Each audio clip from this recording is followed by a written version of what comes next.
Okay, may mundo no sa ginatong tanan mga higaya, Luzon, Visayas ug Mindanao, may mundo world, may mundo universe. Ada na punta mga higala ni nga atong tulumanon sa kahanginan C on A Catechesis on Air ug ako lang gihapon kini inyong ubos nga alagad Reverendo Padre Edwin Academia Acab. Abino adlaw na usab karon nga Miyerkules. Pizza 19 na kini manghigala sa bulan sa Nobyembre. Uy, salamat mga higala, no? Na gyud ta, no? Niya nagkaduol na gyud mga higala ang amuang pilgrimage karong sunod semana mga higala. Mag-pilgrimage na pud mi unya adto mi sa Vito Sagay, no? Baydo mga higala, no? Ang permanente giving daghan kay mga higala kaya akong giawhag akong mga sakop nga naka-ikaupat na ikatulo, ikaupat na nga nag-pilgrimage kay ang pilgrimage manggod pwede natong i-wave ang atoang katungod ba panalitan mag-pilgrimage ka dili para nimo kundi para sa mga nangamatay na, no? Nya usara muna nga sa dihang giawhag nako ang mga sao mga sakop nako nga ingon niya na kada gyud pilgrimage mahigala perti ginamong daghana kaluoy Ginoo, no? Kay ang uban nagsakripisyo man gyud, no? Alang sa ilahang mga nangamatay. Moapil gyud kay ang ilahang tuyo mao nga ilang i-wave ang ilahang katungod alang sa ilang mga nangamatay. So mao pud unta mo ha. No, mas kun mahimo at kuyog gyud mo sa mga pilgrimages, no?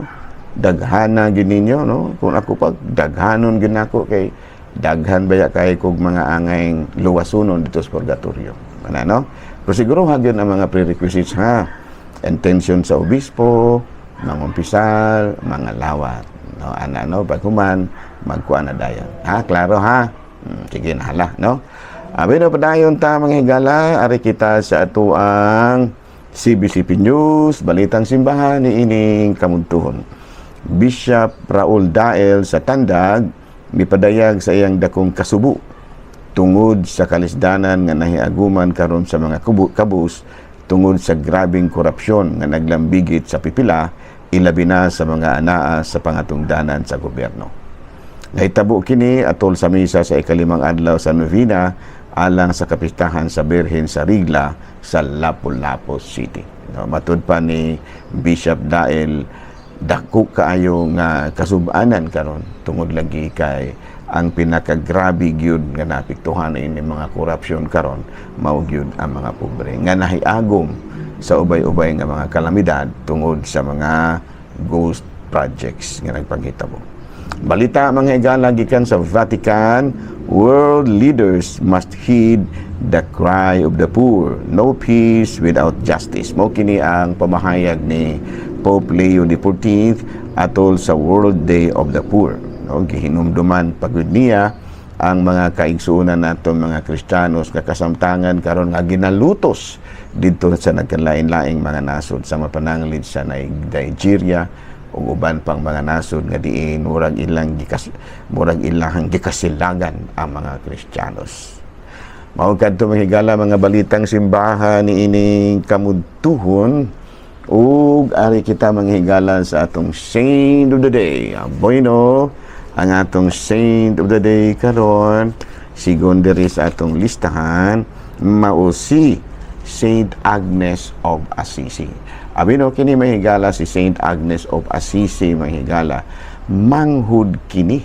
Manghud kini ni Saint Clare of Assisi. Kay kanahitabo man gud mahigala atao dai kini si Saint Agnes na atong 1197 ug namatay ni atong 1253. Kini gud si Saint Clare ug si Saint Agnes nisunod ni sila ni Saint Francis of Assisi kay nahimo man lagi ni silang higala unya nakumbinsi gyud sila sa mga maayong kanang tumong ni Saint Francis mo katong nanganto po sila sa kumbento sa San Damiano.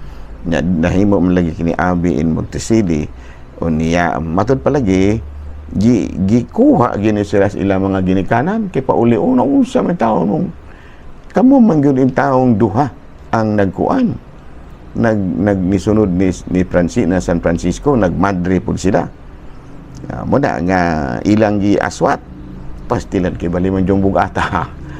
Gimilan ni milagro gyud mahigala. Gilaliman ka nga dili gid ay mo ha.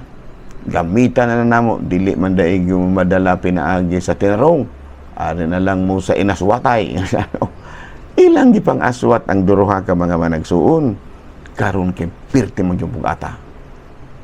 Pugat man gyud kaayo. Pirting milagruha mahigala kay mga lalaki baya mga dagkog lawas ning nangadto dito kay ilang dadon og uli sa ila kay unsa dagway tawo nakaon ini mga bayhana nga sila man gyud duha maoy nagkuan sila man gyud duha maoy nag kining nagsingalan ani nagmadre sunod lagi ni San Francisco susko kay pirti man gyud bugata wala gyud nila madala nakaingon gyud sila silang kaugalingon kabubuto na ginis Ginoo kay mga Dios non baya po rin tao nakingon po dili ba yung mga dautan pero ang ilaha ra gyud nga nganong kamo man gyud duha usa ra di ay o Jesus ko kay duha man gyud Saint Agnes ug si Saint Clare ngamo na nga ila na lamang giaswat unta Jesus kay di man pud madala kit pito man yung bugata muna nga sugot na lang sila niingon sila nga kini kabubot o na ginis Ginoo nga magmadre ni sila duha wala no nga nisulod kini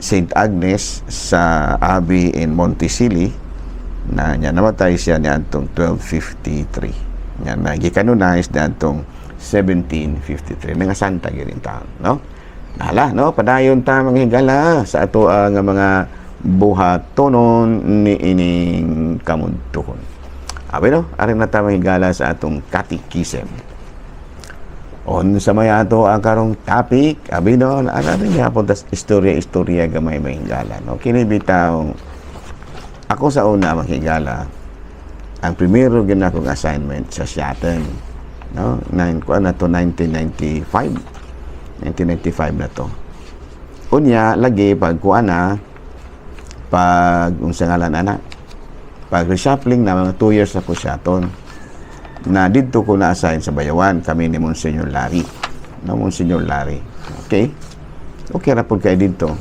so diha may kuan mga higala nga kini bitong sa Kalumbuyan ba Kalumbuyan kanang gasayran karon ni Monsignor kuan pa man na kayo sa una ng Kalumbuyan mga higala kanang karon dindot naman kayo ang dalan so panahon ni Monsignor Vicente kuan pa na kanang dili pa na siya ingon ni ana nga sementado ang dalan nya dili pud na ingon ni ana nga may kuryente na dili pud ingon ni ana nga may tubig na lisod-lisod gyud etong higayon na lisod-lisod gyud ang kahimtang sa magpuyo ka dito sa kuan Kalumbuyan unya sa dihang pag-reshuffling na murag sa ato lang pulong nga murag kay volunteer malagi may mahigala kana bitaw mag-sign bitaw may og terna nang uso og asa gyud among preference ingon ni ana sus kay wala may nisulat sa Kalumbuyan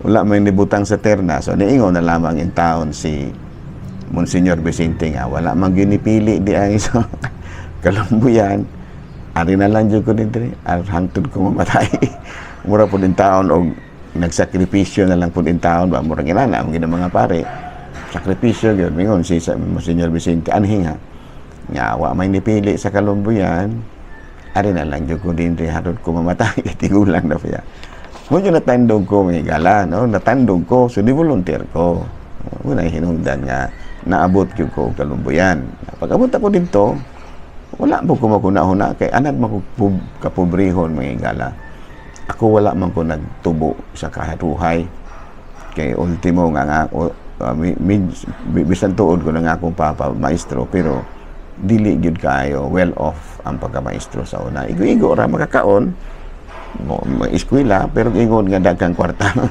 wala so naanad kong pinobre naanad kong bukid kay mag-adto-adto ang bukid so sa diha nga dito na kong Kalumbuyan bukid man gyud dali ra ko naka-adjust pero dito na ako madiskubrihin mga higala nga magdepende ra gyud nas ang Ginoo kung imo ra gyud bang dawaton ba kung unsay kana bitang unsay vision nga ihatag kanimo no di biya gyud po kapasagdan kay ako dito mga higala no wala jud ko problema kabahig kaon kay naa may maestra po dito, dili na ko isulti ang pangalan nga maestra nga mao man po'y nga baga mahigala sa akong mga pagkaon, no, mao man jud po'y nga daghang kay mga tawo nga muhatag, mga muhatag ba ano mga isda ana padalan ra ko kumbento kay gamay ra man ka buton naon, gamay ra man yung income kay pila ra gud barangay baya dili pareho og syudad daghang kay tao daghan pa yung relihiyon, pero nakaingon ko sa akong kaugalingon may gala nga ang pangalan dahil sa maong maestra nga buutan abot, no, na naman siya sa baywan doon si Sister Mila umagtang yan, no. So makaingon gyud kita may gala nga doon na ragyoy anghel nga ipadala sa Dios kung dawaton dagin nimo ang imuhang kuha. Parehas ba ni Kristo ba nga sa dihang gitintal siya sa yawa walay kaon pag na after 40 days ang mga anghel mao nag-atiman kaniya, no, maumpo na nahitabo na ko may gala nga atiman wala jud ko problema kapag kaon niya naghinubra pagani ako ang bugas tuo may gala nga nakapamaligya pa magani hinuon kong bugas kana bang muhatag mo lagi mga tao, no, makapamaligya pagani ko barato sa bugas kay daghan man kaayo unya kabahing sudan kuan pod abunda pod gihapon kog sudan kay naman lagi manghatag nya dili ingon nga ginagmay tinaghanay gyud. So kalaktod nga pagkasulti duha man ko katuig na assign sa Kalumboyan wala gyud ko makasinati og kalisdanan dito kaya naman gidawat ra man gyud nako kung unsay assignment nga gihatag nako dito ana, no. So mayo ang nakadungog ang mga taga Kalumboyan ako da ito si Padre Hakam pero dito lingaw pa po ko kayo mga gala kay tungod lagi kay medyo mingaw-mingaw ang lugar, no, nya nakita na ko kung usaon ta nga malingaw ta ini ay nagpaboxing ko mga gala naamong good po yung mga kuan dito kana bitaw mga member ba sa Abano ba kining association boxing association of boxing yun, amateur boxing association na baron amateur boxing association of Negros Oriental, no, si Brad Tata o si katong usa, no, akong kumpare akong iyang anak ako ang dili ako rin nakabunyag sa iyang anak, no, ana, no. Si Dolric abot buhi pa 20 taon Dolric ug si Tata nga Mendoza ingani, no. So muna nga nalingaw ra sa ko dito Domingo sa hapon boxing anay gyud, no. Kana aron jud mo magatuwi gala kadto si kuan kadto bitaw si Jim Rex Haka naka-boxing po to dito sa amo ang boxingan dito sa Kalumboyan. Ingon ni ana mga gala, no, nga ako bitaw nga buti pasabot nga kung mudawat ra gid ta kun unsay kaubuton sa Dios anang nato dili kita niya ko pasagda. Okay? Muna yung mga testimonya mga higala. So karon ari na ta sa ato ang topic hypocrisy. Ana, no? Unsa man kining hypocrisy sa pamangigala kay medyo nihalang akong mata ako sa ning trapuhan kay medyo nihalang siya. Hypocrisy. Unsa man ning hypocrisy? The practice of pretending to be one who is not or to believe what one does not. Ana, no? Kana bang pagkaaron ingnon ba? Advocating behavior that one does not. Muna siya ay kanang hypocrisy or pagpakaron ingnon. Ang example ni ana magtudlo ka nga dili maayong mangawat o pero ikaw mismo kawatan. Muna siya, no? Muna hypocrisy. Nagtudlo ka nga dili maayo nga mangawat pero ikaw di ay mismo kawatan. Muna siya hypocrisy, no? So causes of hypocrisy: an inflated sense of self-importance or self-esteem. Kung nagitawag sa Tinagalog may gala nga sobrang bilib sa sarili. O, nasubrahan na ba? Muna nga nahimo na inoon siyang magpakaroon ingnon or balat kayo. Number 2, defense mechanism, a way of protecting oneself from harm, like shame or being belittled. No, sa kuan din na kana bitang sobrang bilib sa sarili usahay doon na po yung uban nga magpakaaron ingnon na lang aron pagpanalipod sa iyang kaugalingon, albatok sa kaulaw o pagpanaog-daog. Ganyan, ano? Types of hypocrisy.